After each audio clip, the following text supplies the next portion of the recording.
Hello and welcome to another Bearded Geek toy review. Today's episode we're going to DC Multiverse to look at the Cyborg figure from Zack Snyder's Justice League. Stay tuned. No encryption can define you. We're all at your mercy, Vic. From our power grids to our telecommunications, everyone's lives are controlled and dominated by complex digital networks that will bend without effort. Welcome back to the channel, and we have another piece of the Zack Snyder Justice League wave from DC Multiverse that was released way back in 2021 after the release of Zack Snyder's vision for that movie. If you're not sure of the complicated history of this film, Zack Snyder filmed it, went into production during the release of Batman vs Superman. So it was almost completed by the time that film came out, and he had a couple of more scenes left to film. However, there was a family tragedy.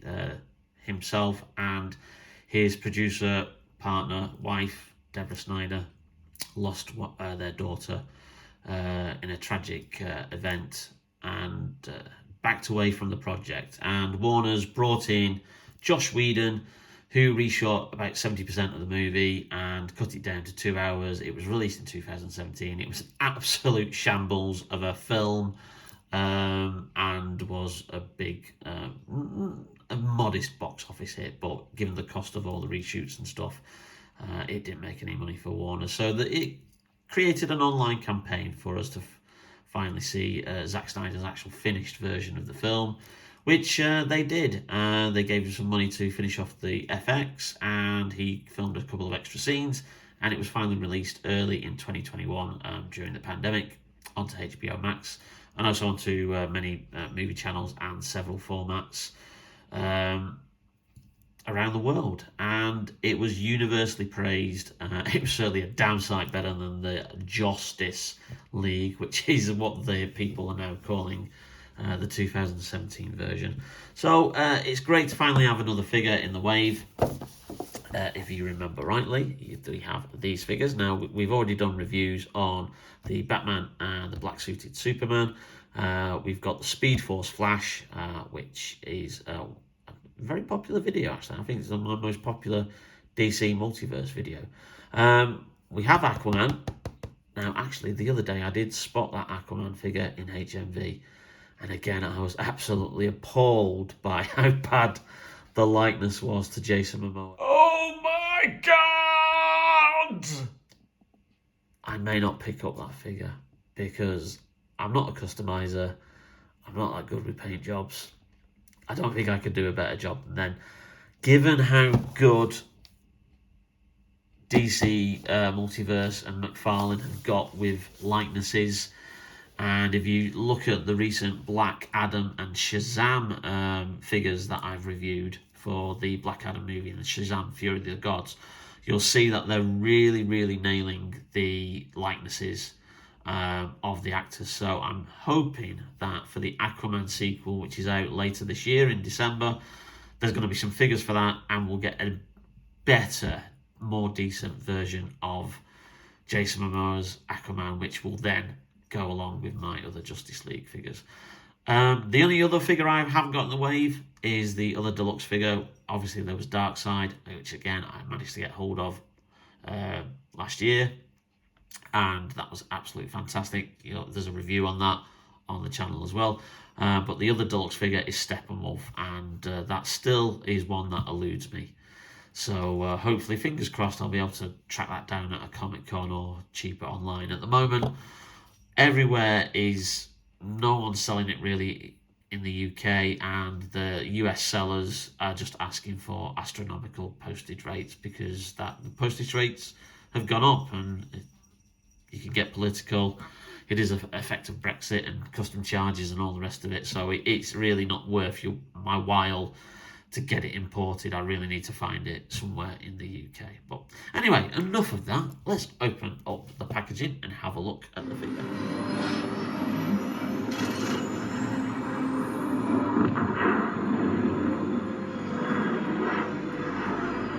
As always with these figures, you've got the inner packaging which shows old DC comic covers, which is there, which I don't think that image has changed since they launched the range. You get the DC stand. It comes with a standard stand in this instance with the DC logo on there. And you also get the trading card as well, which has the back image on there.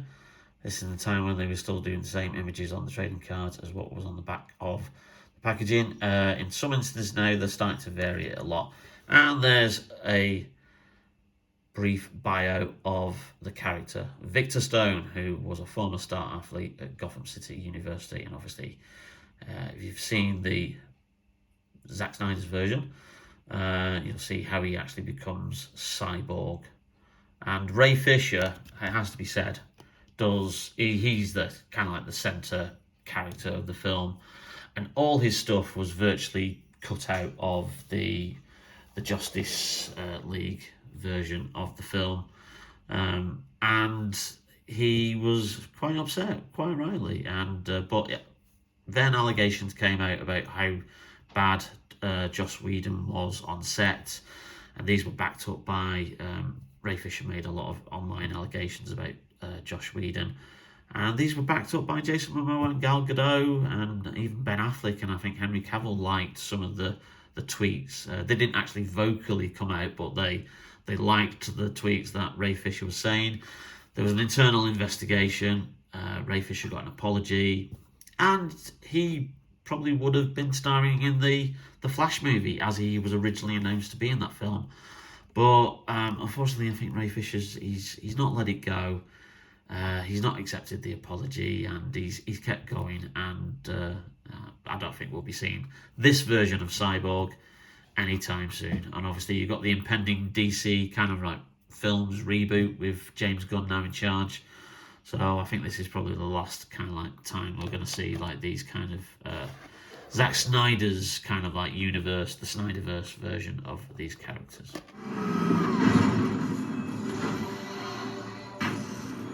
Relax, Alfred. I'll take it from here.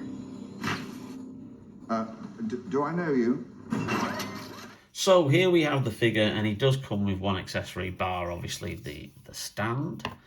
And it is this, which is his weapon, which forms part of his, I think it's his left arm, if I remember rightly.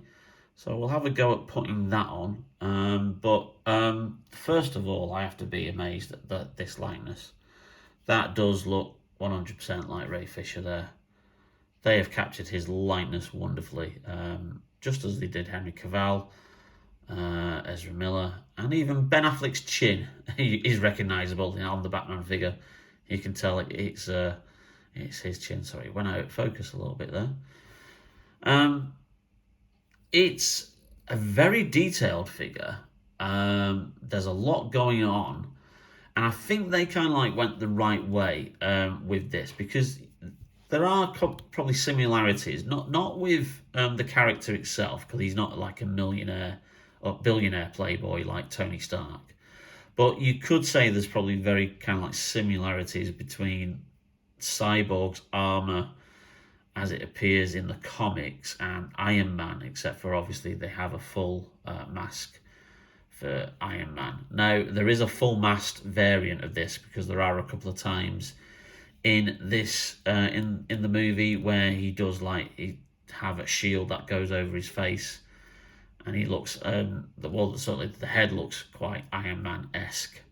But besides the way they've kind of like done this in the movie is they've done it very much as if it's like kind of like a living metal that's over the character, so it has the ability to change, and it's not as sleek as like Iron Man's armor. So they went in a completely different way. Whereas like if you read the Teen Titan comics, like the original ones anyway, from like the 80s when Cyborg was first introduced,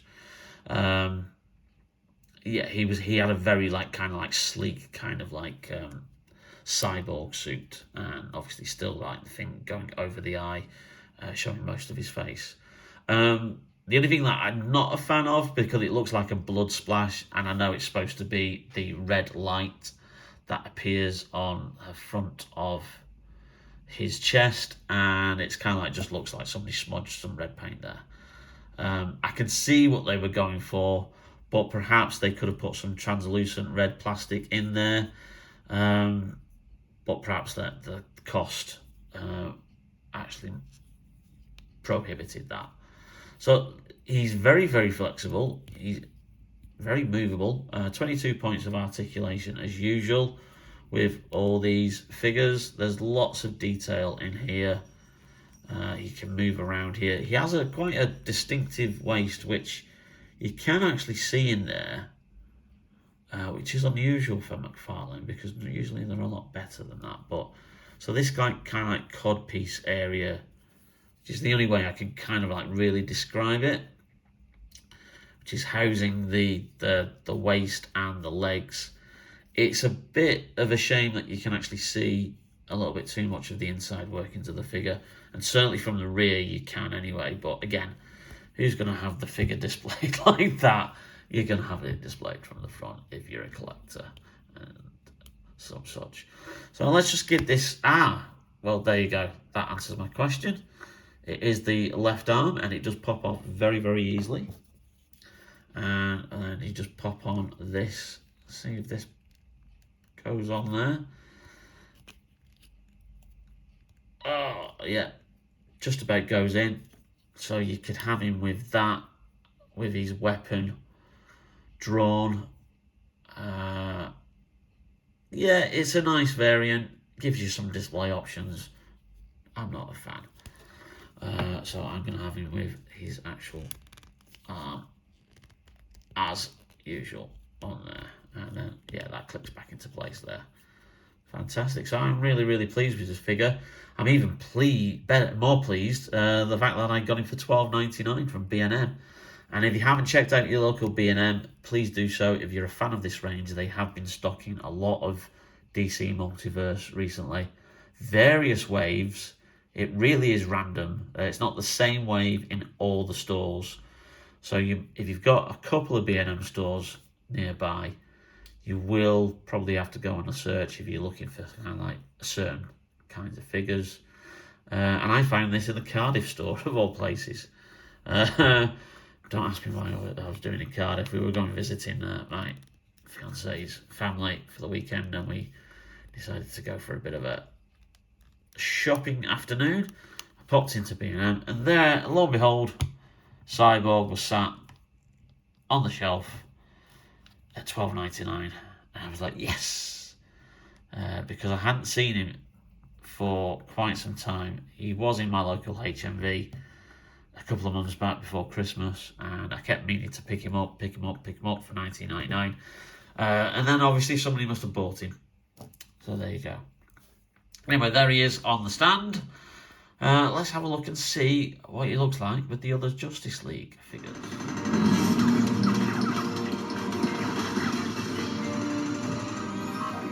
And here is Cyborg with the other members of the Justice League, and I've done videos on all of these figures that you can see. You'll notice that Wonder Woman has joined the group here, and she's not actually part of the Zack Snyder's Justice League wave. And the reason why that was, I think, is because they'd literally just released this figure for the Wonder Woman sequel, Wonder Woman 1984, which came out Christmas 2020. So when these figures came out mid-2021, she was still freely available on shelves. So I think McFarlane probably made the right decision. They could have included her in the wave and perhaps darkened her costume a little bit, because obviously it does appear a little bit darker in Batman vs Superman and the Justice League film. However, I really like this version of Wonder Woman, so she fits in really, really nicely with the rest of the figures. So there you have it. Just moving him around, I did notice, because he is quite stocky at the top, that he is going to be, I think, a little bit top heavy, so I have had to adjust his knee on there for the stand. So I might put him in a slightly different pose when I put him into the display. But he's a great figure, and I think it really just rounds off the league. It is a shame that we're not going to see this iteration of these characters again, because say what you will about kind of like the DC EU as it was, I still say that these characters were very, very well cast, and perhaps they just weren't served well with the material that they were given. A lot of people don't like the Snyderverse. I'm a fan. I like Zack Snyder's films, and I do think Zack Snyder's Justice League is a 4-hour masterpiece. It's up there with Avengers Infinity War for me. And, for modern day Superman movies, I think it really, really is an absolutely fantastic movie. And it's a shame that Zack Snyder never got to finish originally that vision, and that it didn't get released in cinemas, because I think if it had, and Warner Brothers executives, if they'd actually been a little bit more patient and not been as greedy about rushing the film out for that release date so they could all get their bonuses, which apparently is the reason why they insisted that the production carried on with a different director, then perhaps like the future of DC movies might have been completely different. But there you go. It's still great to have this figure. It's still great to have this range. And I just hope they do a decent Aquaman figure for the Aquaman and the Lost Kingdom film that's coming out later on this year, because then I can finally add Aquaman to the lineup. And then I'm still looking for a John Stewart Green Lantern figure that they did, which I think that would be a good addition to the lineup as well, even though Green Lantern didn't really appear in the film, and certainly not that version of Green Lantern. But there you go. That's just me waffling about DC Multiverse figures. So if you can check this figure out, check your local B&M stores, check it online. You should be able to get him for a decent price. He is a great figure to add to your collection.